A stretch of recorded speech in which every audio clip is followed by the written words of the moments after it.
Hai, Assalamualaikum warahmatullahi wabarakatuh. Macam biasa korang tap-tap skrin telefon tu, kawasan muka host ni baru dia jadi. Kalau korang tap kat dinding ke, tap dekat kawasan lain memang dia tak jadilah. Waalaikumsalam. Masuk dulu, berkumpul dulu ramai-ramai kawan-kawan semua. Actually terlalu banyaklah benda yang saya nak komen sampai saya tak tahu nak ulas yang mana satu. Jadi kita ulaslah semua kan. Kalau ada yang saya tengah bercakap berkenaan dengan topik Cikgu Bat ke, kalau korang naik, korang nak cerita tentang UPR ke, korang nak cerita tentang apa ke, boleh saja. Tak ada masalah. Okay? Tap-tap skrin dulu dan share-share.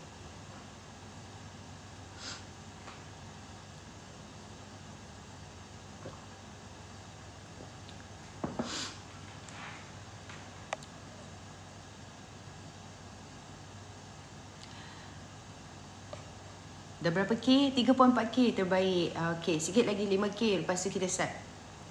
Come on guys. Thank you yang follow host. Thank you so much. Okay, saya rasakan sejak Domenjak ni kita hangat dengan berita-berita semasa, berita-berita yang terbaru, berita-berita yang panas, sehingga kan ramai yang menanti-nanti live-live dari pihak kerajaan untuk menunggu ulasan-ulasan daripada panel-panel, betul tak? Okey. Baik. Mana? Waalaikumsalam. Tap-tap skrin, share-share. Tap-tap skrin, share-share korang. Okey. Hari ni kita dapat lihat orang yang sentiasa bercakap bohong akhirnya akan, thank you Syam, akan menanggung akibat daripada pembohongan mereka tu. Dan mereka ini, untuk apa mereka ni berbohong sebenarnya? Kita kena kembali kepada realiti yang mereka ini diupah untuk menyampaikan sesuatu yang dijadikan satu propaganda lah kan. Mereka ini diperlukan dalam dunia politik ni untuk mengelirukan penyokong, untuk mendoktrin. Contohnya kalau kita tengok dekat sekejap saya buka dekat Walabot, tim Walabot tu, macam-macam lah perkara yang kelakar, yang lucu kita boleh tengok. Sampai ada yang panggil Tanjung Karang tu batu karang, batu karang tu penyakit, Tanjung Karang tu baru betul. Jadi inilah Walabot ni, dia dah sengit aku rasa, kan, sampai dia tak boleh nak membezakan. Dia terlalu stres nak jadi kerajaan tu, dia menunggu nak tebuk atap tu bila, dia tak tahu bila. Sampaikan mereka ni ialah tekanan perasaan dan tekanan mental lah mungkin. Okey. Jadi kalau kita tengok hari ni, kita ada satu pembangkang yang terlalu terdesak sehingga memetik ataupun main isu raja-raja ni. Dah pandai petik nama agung, dah pandai petik nama raja, dah dia sampai ke tahap itu tau. Melampaunya dia orang ni. Dan Sanusi pernah hina Sultan Selangor. Hari ni Cikgu Bat telah menggunakan nama istana, kononnya memperkenankan 3 individu untuk masuk berjumpa. Kononnya yang di-Pertuan Agong perkenankan 3 individu lah daripada NGO ke apa, saya tak pasti, untuk masuk berjumpa, menyerahkan memorandum tersebut. Okey, sebelum itu Muhyiddin pernah mendahaka kepada Agong. Sebelum itu Taqiyuddin pernah mendahaka kepada Agong. Bab sejarah Mahathir lawan istana lagilah panjang. Yang mengecilkan kuasa raja-raja dan yang di-Pertuan Agong ini siapa? Atuk Saka kau itulah. So the pattern is forming right now, dan coraknya semakin jelas, semakin nampak dah. Diorang ini menggunakan apa saja yang diorang boleh sampaikan. Kalau orang yang nak lemas ni, kalau tahi terapung pun dia capai kan. Yang pasti watak-watak melawan raja-raja Melayu bukan daripada kalangan DAP, bukan dari kalangan PH, bukan dari kalangan Barisan Nasional, tetapi mereka yang bersama dengan Perikatan Nasional, termasuklah penasihat kepada penasihat kepada SG4. Okay. Sekarang ini kita tengok Mahathir versus Anwar. This is severely the final fight, maybe lah. Sosok bergelar Tun M dan Anwar Ibrahim bukanlah nama asing dalam sejarah politik tanah air. Selama berpuluh tahun, kita membesar dengan cerita-cerita mereka, kita membesar dengan dua sosok ini. Kan? Kita yang hidup hari ini ni sudah tentu akan kenal siapa Tun Mahathir, siapa dia Anwar Ibrahim. Kan? Walau apa pun tanggapan kita kepada dua sosok ini, kita ada ideologi kita yang tersendirilah untuk menilai bagaimana dua sosok ini. Ada yang lebih cenderung kepada Tun Mahathir, ada yang lebih kenal apa itu reformasi daripada semangat yang dibawa oleh Anwar Ibrahim. Tun dan Anwar Ibrahim ni satu gabungan yang kuat pada era 90-an, 80-an ke 90-an sebab dia ada seorang right hand man, Tun Mahathir ni, yang bijak seperti Anwar Ibrahim. Banyak pembaharuan di dalam kerajaan dibuat oleh Anwar Ibrahim, tak kira dalam kementerian mana yang dia duduk. Banyak sumbangan yang kita boleh sebut hari ini satu persatu dari segi apa pun yang telah dibuat oleh sosok yang bernama Anwar Ibrahim. Impak Anwar Ibrahim ni terlalu hebat, terlalu ketokohan dia terlalu besar untuk dinafikan oleh mana-mana tokoh politik di Malaysia. Dan dia disegani juga di dunia, bukan saja di negara kita. Tang mana lagi? Macam mana lagi kita nak cari? Nak menggantikan sosok yang hebat ini, siapa lagi? Kalau saya lah, saya berpandangan begitu. Tapi segala-galanya berubah selepas tahun 1998. Kita nampak trigger utama dia, penyebab utama atuk ni, bila dia ni sanggup bertindak di luar batasan dia bila melibatkan anak dia. Kita nampak hari ni dia menggelabah bila anaknya dicuit. Nampak tak? Jadi pada satu masa dia pergi ke keluar sekejap podcast bersama dengan KJ. Dia jawab, kenapa Tun tak suka saya? KJ tanya. Dan dia menjawab, kerana awak nak lawan anak saya. Saya dengar cerita, dia dengar pun dia dah marah dah. Dia belum pasti lagi adakah itu kesahihan atau tidak. Tapi dia dengar ada orang nak lawan anak dia, dia dah tak boleh jadi ni, something like that. Dan perkara yang sama, bila Anwar Ibrahim enggan untuk bail out syarikat, suruh bagi green light lah, arahan kepada Petronas ini untuk bail out syarikat perkapalan anak dia pada tahun 98, malah tercetuslah kan satu pergaduhan di situ sampai menyebabkan Anwar ini disingkirkan, dipecat pada tahun 98. Lepas itu dikenakan tuduhan kononnya dia ni something wrong with his moral lah, kan. Dan pencanggahan dalam menangani krisis kewangan Asia pada 98 pun menyebabkan dia dipecat sebagai timbalan Perdana Menteri dan Menteri Kewangan. Akhirnya terbentuk satu gerakan reformasi untuk membela kezaliman yang dibuat ke atas Datuk Seri Anwar Ibrahim. Thank you JTI, comel. Okay, kat mana saya tadi? Nampak kogi, lupa dah. Okey, jadi ia berlanjutan selepas itu memenjarakan Datuk Seri Anwar. Lepas tu dia cuba sebenarnya nak memerangkap dengan menuduh Anwar ini telah memiliki RM3 bilion di beberapa akaun di luar negara dan sebagainya lah. Tetapi itu adalah satu tuduhan yang tak berasas. Telah dibuktikan pun pada tahun 99, semasa itu Mahathir adalah Perdana Menteri Malaysia lagi. Kan? Okey, lepas itu akhirnya pada 2018 disebabkan keterdesakan mahu menang pada PRU14, akhirnya dia terpaksa melutut, menebal muka, meraih simpati kepada PKR untuk menumbangkan Najib. Jadi selepas menang, dia sendiri memohon pengampunan diraja untuk Anwar Ibrahim, namun sekali lagi dia dengan liciknya dan strategi politiknya tidak mahu menyerahkan jawatan PM yang dijanjikan kepada Datuk Seri Anwar Ibrahim seperti mana dijanjikan, yang dipersetujui dan telah ditandatangan oleh Muhyiddin, telah ditandatangani oleh Atuk Saka, Wan Azizah, Mak Sabu, dan juga Lim Guan Eng. ketua-ketua parti di dalam PH itu sendiri. Sekarang ini, selepas Datuk Seri Anwar menjadi Perdana Menteri, dialah antara orang yang tak senang duduk. Saya rasa ini disebabkan oleh dia mempunyai banyak skandal, korupsi. Kita boleh sebutlah satu-satu kan. Macam-macam yang diketahui oleh Datuk Seri Anwar, dan hanya Anwar yang berani nak tentang dia. Hanya Anwar yang sanggup ke penjara, sanggup dimalukan. Untuk apa? Untuk menentang seseorang yang telah menyakau kekayaan negara kita untuk sekian lama lah. Jadi pertembungan antara Tun dan Anwar ini kini lebih berbeza lah. Dia sanggup menggadaikan prinsipnya demi mendapatkan nyawa politik. Kembali kepada PAS dan bersatu untuk dapat sokongan untuk lawan Datuk Seri Anwar Ibrahim.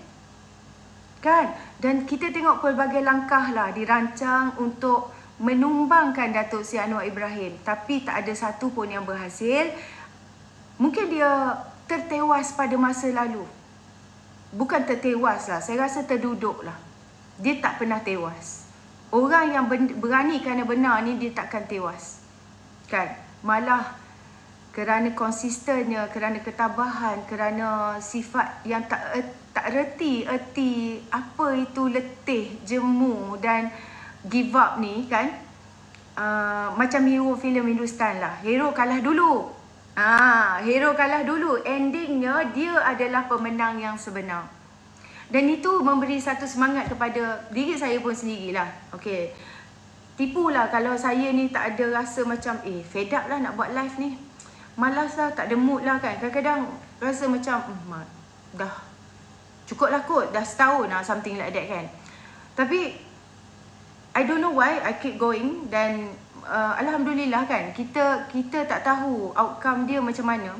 Kalau kita ni jenis yang tak reti nak give up, insyaAllah kita pun akan berkembang.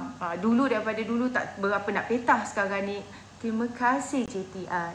Sekarang ni dah lebih petah berkata-kata lah. Alhamdulillah. Dan kita sambung ke tadi, Tun dilihat sekarang ini semakin terdesak sehingga turun di hadapan pintu istana dah. Kerana mahu selamatkan anak dan kroni dia. Sedangkan sepanjang hidup beliau ini jadi pemain politik, turun di jalanan adalah langkah yang paling dibenci oleh beliau. Saya nak beritahu Atuk Saka ni. Apatah lagi turun di hadapan pintu istana tu. Itu bukan standard dia. Saya nak beritahu, thank you penggali kubur. Jangan sembang pendakwaan terpilih jika tidak benar-benar bersalah. Benar-benar tidak bersalah. Lawan di neraca keadilan, bukan meroyan di sidang media. Dan Tun jangan lupa, berapa ramai yang ditahan tanpa bicara di zaman Atuk Saka ni berkuasa. Itu je. Jadi hari ni kita nampak dakwaan bahawa ramai lagi MP Bersatu akan sokong PMX ini diyakini benar. Setelah hari ini Tanjung Karang telah menyatakan, membuat satu kenyataan media. Terima kasih Sezaman Medani. Medani tu? Madani. Okey. Ahli Parlimen Bukit Gantang yang pertama. Dia mendedahkan 7 atau 8 lagi lah. Dia kata MP Bersatu akan sokong Datuk Seri Anwar Ibrahim bila di sidang Parlimen bulan depan. Kan? Dakwaan beliau ini kita nampaklah terbukti bahawa ada yang tak tahan dah nak tunggu sidang Parlimen. Hari ini kita dikejutkan bahawa Ahli Parlimen Tanjung Karang membuat satu kenyataan media isytihar sokong PMX. Kan?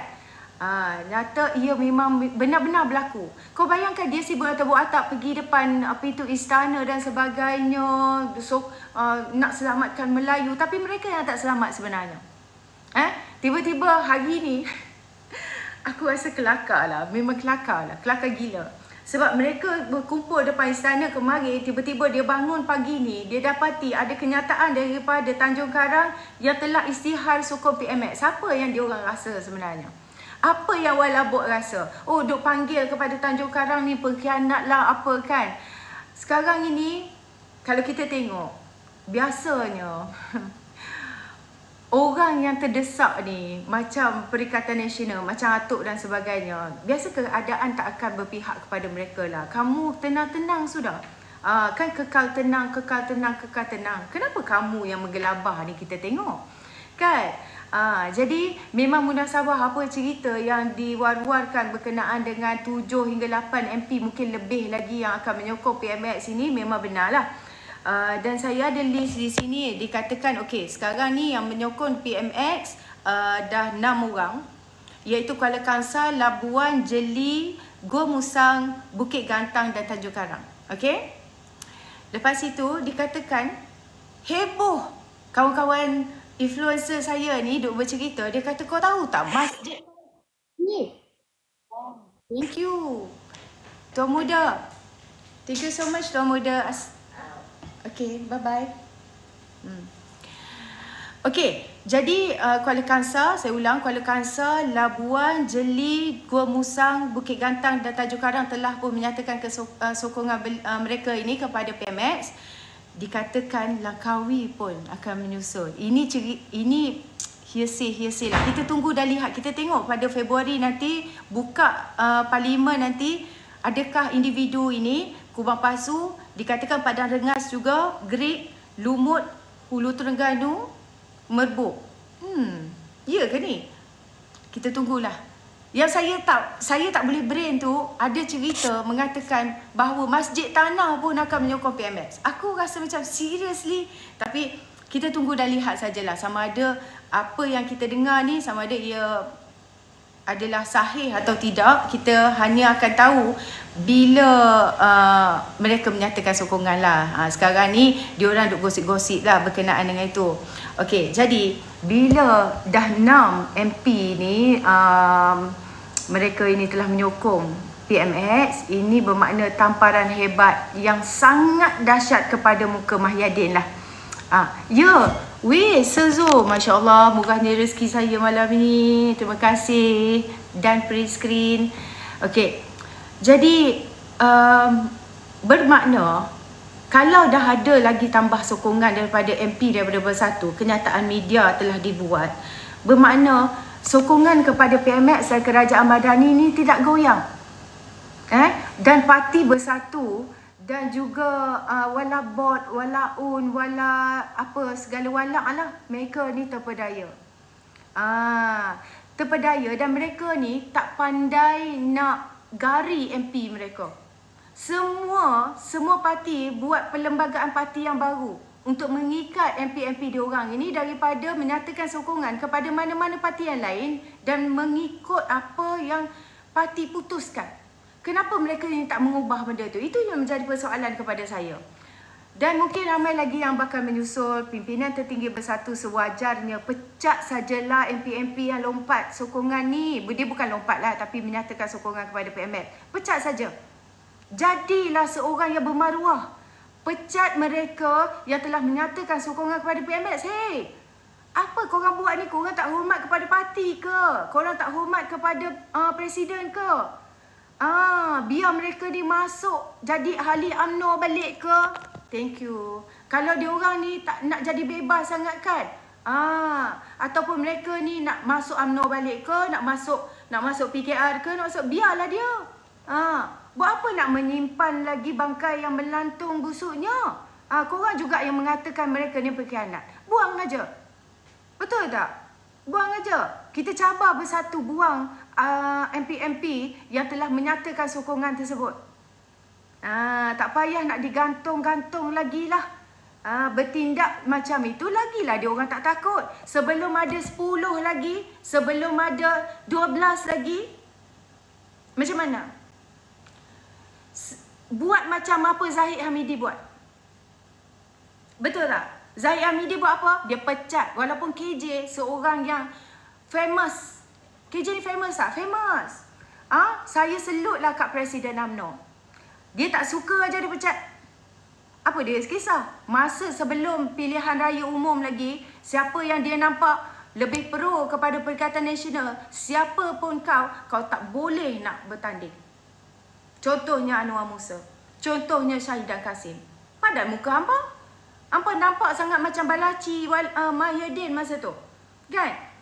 Siapa yang Presiden UMNO korang? Mahyadin ke aku? Kan? Zahid kata, oh nampak sangat kau ni nak menangkan pihak sana saja, sikit-sikit Mahyadin, sikit-sikit Mahyadin. Sampai Anwar Musa buat satu kenyataan bahawa, oh dia seolah-olah dia lebih bersatu daripada orang bersatu Anwar Musa ni. Jadi, Presiden UMNO telah membuat tindakan yang tepat. Tengok, di mana Anwar Musa hari ni, Shahidran Kasim? Mereka ni seolah-olah yang melukut di tepi gantang saja, walaupun di dalam PAS tu sendiri. KJ punyalah popular pun disepak tendang. Kan? Noh Omar, Anwar Musa, Shahidran Kasim, Ihsan Jalil. Kan? Dah habis terajang keluar daripada UMNO. Dan UMNO kekal sekarang ini sebagai kerajaan. Untung tak UMNO? Untung. Dia jadi pembangkang semasa 22 bulan saja. Jadi kita ni kadang-kadang kena belajar daripada UMNO ni. Kebijakan mereka tu menangani situasi tertentu tu kan. Jadi ketegasan itu haruslah dicontohi saya rasa kepada Mahyadin. Jangan lembik sangat. Kalau kita lembik, kita akan dipijak. Tengoklah situasi yang sekarang. Kau dah lah tak cukup jumlah, tak jadi kerajaan. Kau masih nak mendebuk atap, tapi nak pecat orang yang telah mencabar Presiden parti pun tak mampu. Kan?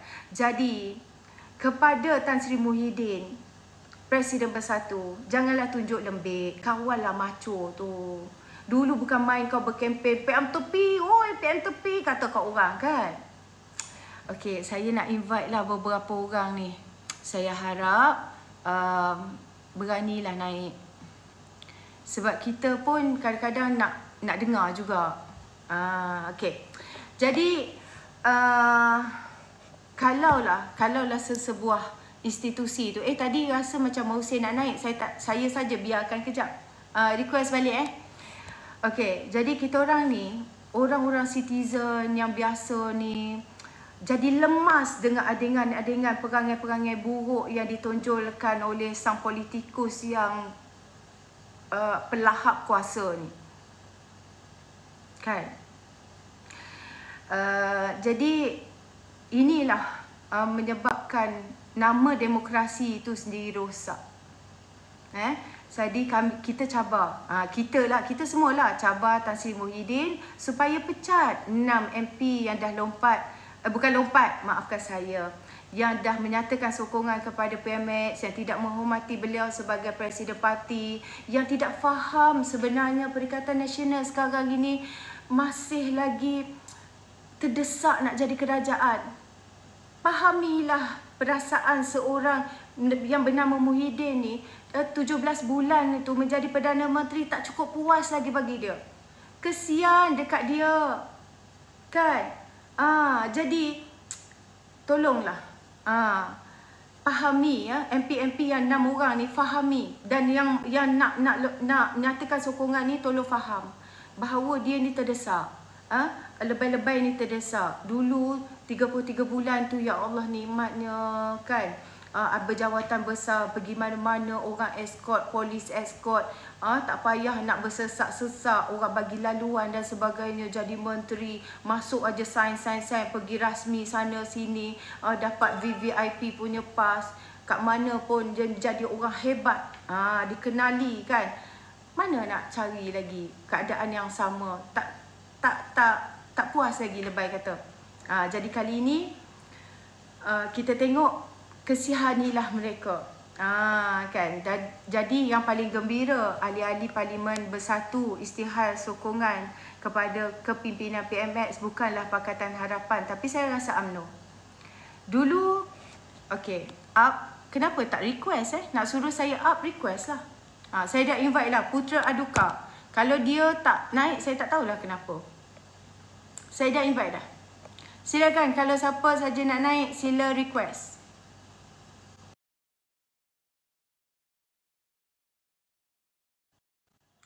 Request. Okay. Dia macam ni lah. Kalau saya orang UMNO, saya akan rasa macam, oh dulu kau buat kat aku. Dulu kau sakau MP